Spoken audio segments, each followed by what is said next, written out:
ನಮ್ಮ ರೈತರಿಗೆ ಕಿಂಚಿತ್ತು ಬೆಲೆ ಕೊಡದೆ ನೀವು ಆಡಿದ್ದೆ ಆಟ ಆಡಿಕೊಂಡು ರೈತರ ಮೇಲೆ ದಬ್ಬಾಳಿಕೆ ಮಾಡಿಕೊಂಡು ಇವತ್ತು ಮಾನವೀಯತೆಗೂ ಒಂದು ದಿನ ಆದ್ರೂ ಕೂಡ ನಮ್ಮ ಭಾಗಕ್ಕೆ ಬಂದು ನೀವು ರೈತರುಗಳ ಸಂಕಷ್ಟವನ್ನ ಕೇಳಲಿಲ್ಲ.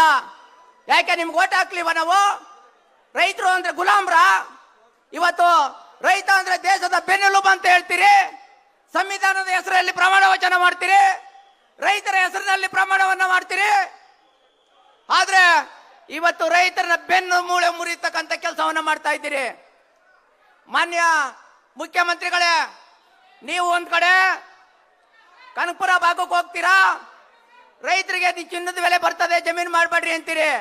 ನಾವು ಬೈರಮಂಗಲ ಕಂಚಕರ್ನಳ್ಳಿ ಭಾಗದವರು ರೈತರಲ್ವಾ ನಾವು? ಅಲ್ಲಿ ಬರಡು ಭೂಮಿ ಅಂತ ಹೇಳ್ತೀರಿ. ಇವತ್ತು 9,600 ಎಕರೆ ಫಲವತ್ತಾದ ಕೃಷಿ ಬೆಳೆಯಿಂದ ಕೂಡಿತಕ್ಕಂಥದ್ದು, ಇವತ್ತು 90% ನೀರಾವರಿಯಿಂದ ಕೂಡಿದ್ದು